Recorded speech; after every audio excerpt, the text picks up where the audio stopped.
नमस्कार, मैं हिमांशु मिश्रा और आप देख रहे हैं द इनसाइड स्टोरी। तो त्रिपुरा में 16 फरवरी को इलेक्शन होना है। इसके मद्देनजर आज प्रधानमंत्री नरेंद्र मोदी की मौजूदगी त्रिपुरा में थी। एक बड़ी तस्वीर खींचने की कोशिश वहां पर, जो एक तरफ भारतीय जनता पार्टी, दूसरी तरफ पूरा विपक्ष, ये जो एक तस्वीर वहां पर बनती हुई नजर आ रही है। क्योंकि प्रधानमंत्री ने जब जिक्र किया कि लेफ्ट और कांग्रेस दो धारी तलवार है, तो कहीं ना कहीं लगा कि एक तरफ बीजेपी और एक तरफ हर कोई। क्या 2024 की भी एक झलक कि किस तरह की रणनीति हो सकती है और क्या भारतीय जनता पार्टी त्रिपुरा में फंस गई है, इन सारी चीजों को लेकर आज जिक्र करेंगे। इसी को लेकर इनसाइड स्टोरी। संजीव त्रिवेदी जी वरिष्ठ पत्रकार हमारे बीच है। संजीव जी, पिछली बार भारतीय जनता पार्टी ने 35 सीटें जीती थी 60 में से। इस बार ऐसा क्यों लग रहा है कि वहां पर फंस गई है भारतीय जनता पार्टी? और बड़े परिप्रेक्ष्य में देखें, 2024 तक देखें, तो क्या वहां से कुछ सुगबुगाहट या फिर एक रणनीति, एक झलक जो 2024 में रणनीति के तौर पर दिख सकती है विपक्ष के खेमे में, नजर आती है? देखिए, 2024 को अगर सत्ता का फाइनल कहा जा रहा है तो 2023 में होने वाले सारे चुनाव जो हैं सत्ता का सेमीफाइनल है। और सत्ता का सेमीफाइनल में पहला सेमीफाइनल जो है वो त्रिपुरा में खेला जाएगा। त्रिपुरा एक ऐसा राज्य है जो कि 3 तरफ से घिरा हुआ है बांग्लादेश से, और जो सबसे छोटे राज्य हैं हमारे देश में, उसमें तीसरा सबसे छोटा राज्य है, बहुत ही छोटा, मात्र 40 लाख आबादी पूरे राज्य की। तो आप समझिए कि वो कितना छोटा है। लेकिन प्रधानमंत्री वहाँ आज थे, और प्रधानमंत्री थे आज, और प्रधानमंत्री 13 तारीख को भी जाएंगे वहाँ, क्योंकि 16 को मतदान होना है। और उसकी वजह यह है कि उस छोटे से राज्य में एक बड़ी तस्वीर बन रही है। राज्य छोटा, तस्वीर बड़ी, और वो तस्वीर क्या है उसकी तरफ प्रधानमंत्री ने आज इशारा कर दिया है। तमाम विपक्ष जो दूसरी जगहों पर तो लड़ता है, त्रिपुरा में एक क्यों है, उन्होंने प्रश्न उठाया है। यही वामपंथ और कांग्रेस एक दूसरे के खिलाफ केरल में है, केरल में कुश्ती और त्रिपुरा में दोस्ती। ये क्या तस्वीर है? प्रधानमंत्री ने सवाल किया कि केरला में जब आप एक दूसरे के खिलाफ हैं, एक पक्ष में है दूसरा प्रतिपक्ष में है, तो फिर यहाँ दोस्ती कैसे हो गया? एक ही देश में दो दल ऐसा कैसे कर सकते हैं? लेकिन ऐसा हो रहा है, और यहीं से प्रश्न उठ गया है कि जो त्रिपुरा में हो रहा है क्या वो भविष्य की तस्वीर दिखा रहा है? भविष्य की तस्वीर तो दिखा रहा है, लेकिन कांग्रेस वहां पर नील। पिछले चुनाव में 2018 में सीपीआईएम ने 18 सीटें लगभग जीती थी। तो कांग्रेस की छतरी के नीचे सीपीआईएम आया है या सीपीआईएम की छतरी के नीचे कांग्रेस आई है? जो बातचीत हुई है उसमें कौन ज्यादा कौन कम वाली स्थिति क्या रही? देखिए, जाहिर है वहां पर 35 साल लगातार वामपंथ का शासन रहा। त्रिपुरा 1972 में बना, और 72 का ही साल था आखिरी वर्ष जब कांग्रेस ने चुनाव में अच्छा प्रदर्शन किया था। करीब 42 सीटें, उन्होंने 60 सीटों की असेंबली है वहाँ, उसमें जीती थी। उसके बाद से कभी भी वो उस आंकड़े को छू ही नहीं पाई, और उसके बाद तो फिर 1980 के दशक के बाद तो वो हमेशा हारती रही, और 35 साल तक लगातार लेफ्ट का शासन रहा, सीपीएम का शासन रहा, वहाँ पर वामपंथ का शासन रहा 2013 तक। 1988 के साल में बीजेपी पहली दफ़ा वहाँ चुनाव लड़ने गई, और 1988 से लेकर के 2013 तक भारतीय जनता पार्टी एक भी सीट नहीं वहाँ जीत पाई, एक भी सीट नहीं जीत पाई। 2018 में सीधे उसने सरकार बना लिया। 2013 तक एक भी सीट नहीं त्रिपुरा में जीत पाई, और 2018 में सरकार बना दिया। तो ये मोदी फैक्टर था। लेकिन हम बात आपकी करें जो आपने उठाई कि भाई इसमें बड़ा सीनियर पार्टनर कौन है, बड़ा स्पष्ट है। सीनियर पार्टनर तो यहाँ सीपीएम है, क्योंकि 60 सीटों में जो गठबंधन बना है उसमें 47 सीटों पर सीपीएम लड़ रही है और 13 सीटों पर कांग्रेस लड़ रही है। पर कांग्रेस बहुत ही क्रूशियल रोल प्ले करेगी। उसकी वजह यह है कि पिछली बार जब हार हुई थी लेफ्ट की बीजेपी के हाथों, जिसमें आपने बताया कि 35-36 सीटें बीजेपी जीत गई थी 60 में से, तो वो हार हुई थी कुछ यूं कि लेफ्ट को वोट जो मिले थे वो आए थे 42%, और जो वोट बीजेपी को आए थे वो थे 43%, और कांग्रेस को जो वोट आया था वो था 2%। तो ये जो 2% वोट है ये हार जीत उधर, ये क्या इस बार तय कर देगा?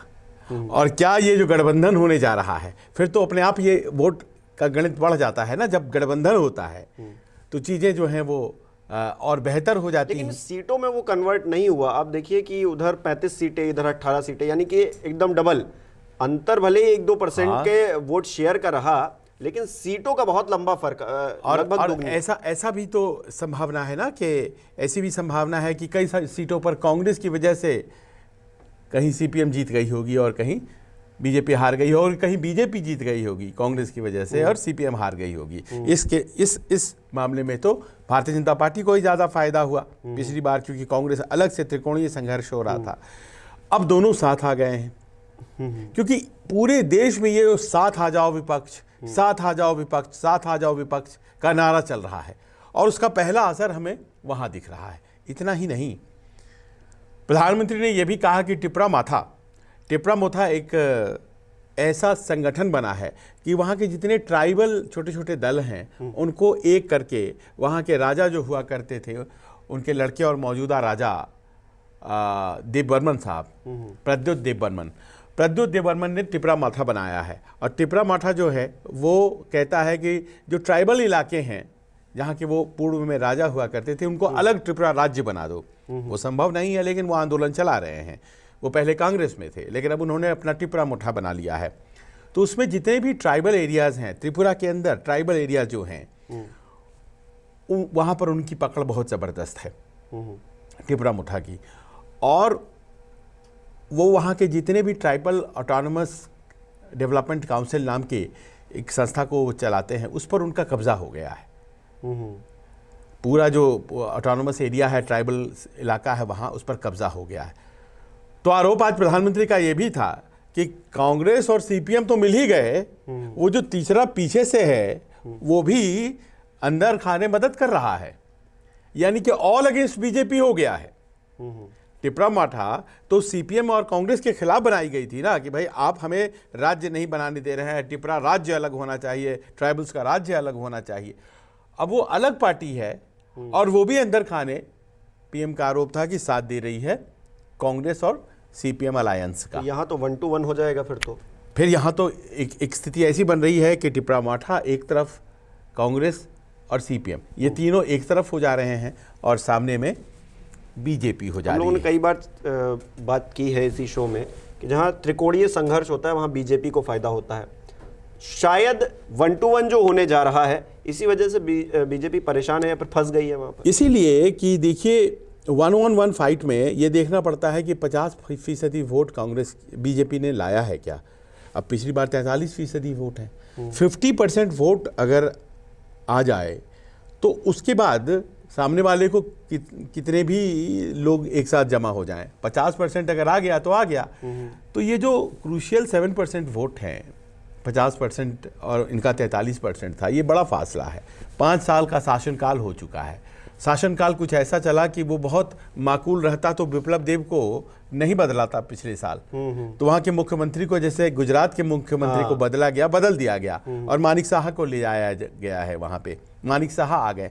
तो तमाम कोशिशें तो भारतीय जनता पार्टी ने कर ली हैं, लेकिन ये एक बनाम एक की फाइट हो जा रही है। एक तरफ पूरा विपक्ष है और दूसरी तरफ भारतीय जनता पार्टी है। प्रत्यक्ष या परोक्ष रूप से पूरा विपक्ष एक हो गया है और इसी की तरफ प्रधानमंत्री का इशारा था। बीजेपी की जीत या हार त्रिपुरा में क्या संदेश देगी? त्रिपुरा एक छोटा राज्य है। देखिए, वहाँ पर अगर जीत हो जाती है भारतीय जनता पार्टी की या हार हो जाती है तो राष्ट्रीय परिदृश्य पर उसका असर तो नहीं पड़ेगा, संदेश भले जाएगा।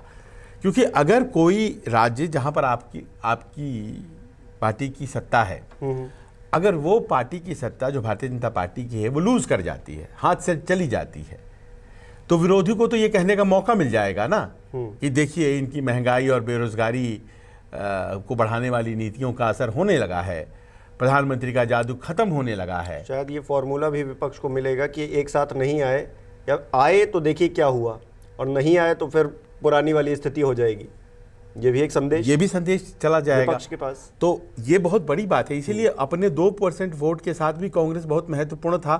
तभी शायद सीपीएम ने 13 सीटें उनको दी 60 में और खुद 47 अपने पास रखी, गठबंधन बना लिया और टिपरा माठा के साथ अंदर खाने सेटिंग करी है। क्या जहाँ जहाँ उनके कैंडिडेट होंगे वहाँ उनके कैंडिडेट को उनके सामने कमज़ोर कैंडिडेट रखा जाएगा ताकि बीजेपी न जीत पाए। और उसी प्रकार त्रिपुरा माठा ने भी यही किया है कि कांग्रेस और सीपीएम के जहाँ जहाँ उम्मीदवार हैं वहाँ कुछ ऐसा उम्मीदवार रखा है जिससे कि बीजेपी को नुकसान हो, बीजेपी के वोट बढ़ जाए। तो इस तरह से हम पा रहे हैं कि एक ऐसा सियासी गणित तैयार हो रहा है जिसमें कि बीजेपी हराओ अभियान के जैसा सब कुछ हो गया है।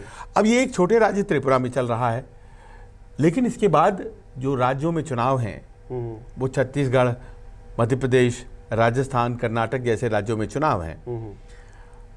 छत्तीसगढ़, राजस्थान, मध्य प्रदेश में कमोबेश जो फाइट होती हैं 1-on-1 होती हैं, कांग्रेस बनाम बीजेपी होती है। हालांकि छोटे दल तो फाइट कर ही रहे हैं, बीएसपी खास तौर पे, लेकिन कर्नाटक बहुत क्रूशल हो जाता है। कर्नाटक में एक तीसरा फैक्टर देवेगौड़ा जी की पार्टी भी है और वहाँ पर जो जेडीएस है वो बहुत पावरफुल है। पिछली दफ़ा साथ नहीं थे, बाद में साथ हो गए थे कांग्रेस और जेडीएस वाले, फिर अलग हो गए। तो अगर इस तरह से विपक्षी एक होते चले जाएंगे और 24 का ये टेम्पलेट बन जाएगा, एक खांचा खिंच जाएगा कि सारे विपक्षी एक हो जाओ, बीजेपी को हराना है, तो ये मुश्किलों का सबब हो जाएगा। क्योंकि राष्ट्रीय स्तर पर भी भारतीय जनता पार्टी का जो वोट प्रतिशत है वो 40% के आसपास है, तो अभी भी 50% से बहुत दूर है। तो ऐसे में अगर सारे दल एक तरफ हो जाएं तो भारतीय जनता पार्टी को मात दिया जा सकता है। इस गुणागणित के तहत इस संभावना को बल मिल जाएगा और इसी कारण से कहा जा रहा है कि कहीं भारतीय जनता पार्टी त्रिपुरा में फंस तो नहीं गई। ये तो पार्टियों का गठबंधन, गठजोड़ वाली बात हो गई। मुद्दे क्या नजर आ रहे हैं त्रिपुरा में? कोई मुद्दा है कि स्पेसिफिक उसको लेकर जनता बाहर निकले और वोट करे? देखिए, पिछले 5 सालों में जो रूल है, आम जनता का कहना है कि वो लेफ्ट फ्रंट से ज़्यादा बेहतर शासन हुआ है वहाँ। अच्छा, इसकी वजह यह है कि देखिए, लेफ्ट फ्रंट के 35 सालों के शासन में होने क्या लग गया था कि वो एक सत्तात्मक जो समाज जैसा बन गया था, जिसमें कि कोई सीपीएम के इतर कोई और बात करेगा ही नहीं। उसे जीना मरना सब कुछ सीपीएम के साथ है। विकास हो ना हो, हमें तुम्हें वोट देना है और नहीं दोगे तो जबरदस्ती लेंगे, कुछ इस तरह की स्थिति हुई थी। इसीलिए जब एक विकल्प मिला तो लोग बहुत खुश होकर के उसकी तरफ आए। वो महंगाई को कम रखते थे और लोगों की कमाई को कम रखते थे, ये दोनों एक साथ होता था। 5 सालों में लोगों ने वहाँ देखा, जैसे पीएम आवास योजना के तहत मकान मिल गए, अंत्योदय योजना, उसके अलावा ये जो आयुष्मान भारत योजना है, स्वास्थ्य की सुविधाएं, कार्ड बन गए वहाँ पर। वहाँ एक प्रोजेक्ट जो है हीरा का, जो पूरे देश में चलता है, हाईवेज, इंटरनेट, रेलवेज और एयरपोर्ट्स, HIRA, तो हीरा का प्रोजेक्ट को त्रिपुरा में खास तौर पर डाला गया। तो करीब 5000 किलोमीटर, छोटा राज्य है, सड़कें बन गई, गांव-गांव सड़क से जुड़े। और सुदूर उत्तर पूर्व के बारे में ये सच है कि कांग्रेस और बाकी दलों के कार्यकाल में ध्यान कम दिया गया है। भारतीय जनता पार्टी ध्यान दे रही है और इसी कारण से न केवल वहाँ पर जीत हुई राज्य विधानसभा में, बल्कि जो उसके बाद लोकसभा चुनाव भी हुए। 2018 में पिछला चुनाव हुआ था, 2019 में लोकसभा चुनाव हुआ, वहाँ की दोनों सीटों पर भारतीय जनता पार्टी जीती।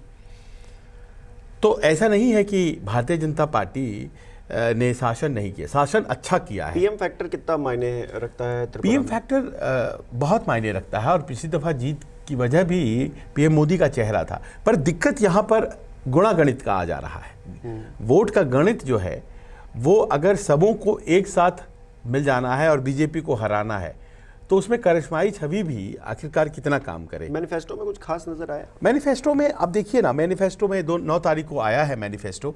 उसमें मैं देख पा रहा था कि एक तरफ तो रेवड़ियों के लिए बहुत नाराज़गी व्यक्त की जाती है कि आप क्यों फ्री में देते हैं चीज़ें। अरविंद केजरीवाल को कहा जाता है कि फ्री में बहुत चीज़ें नहीं बांटा करिए। कांग्रेस को भी बोला जाता है, पर खुद भारतीय जनता पार्टी ने कई चीज़ें वहाँ पर फ्री वाली लाई हैं, क्योंकि कहीं ना कहीं लग रहा है कि इसकी ज़रूरत है। 5 रुपये में भोजन, ऑब्वियसली खर्च बहुत ज़्यादा सरकार का जाएगा अगर 5 रुपये में थाली आप उपलब्ध करवाएंगे तो। फ्री स्कूटी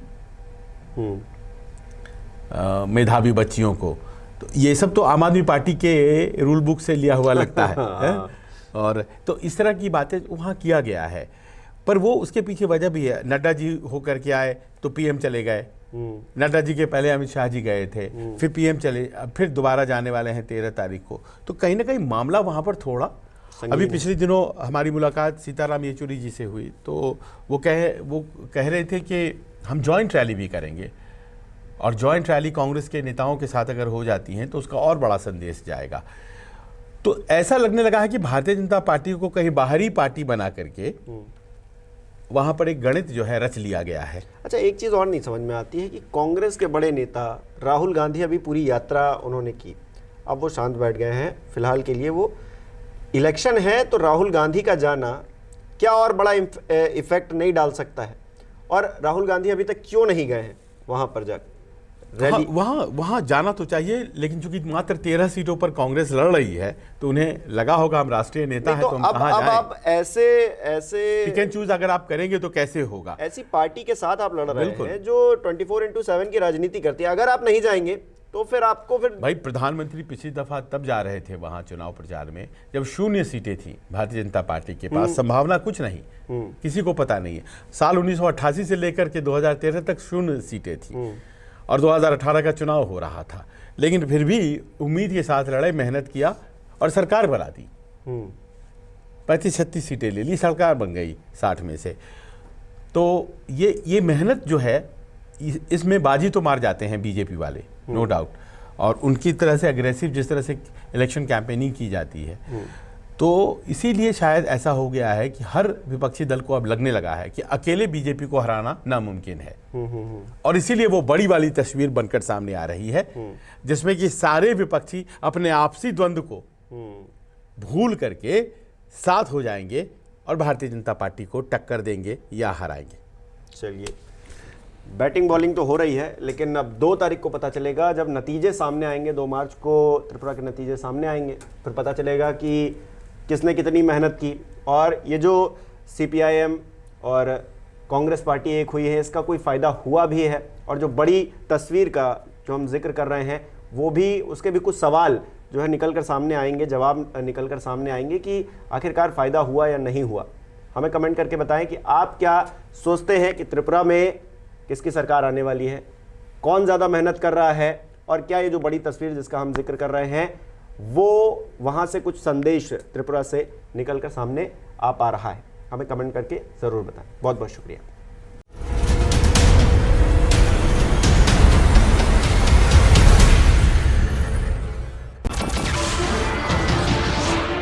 नमस्कार, मैं हूं मानक गुप्ता। अगर आपको हमारा ये वीडियो पसंद आया हो तो इसे लाइक और शेयर जरूर करें, और हाँ, हमें सब्सक्राइब और फॉलो करना ना भूलें ताकि आप देश और दुनिया की कोई खबर मिस ना करें।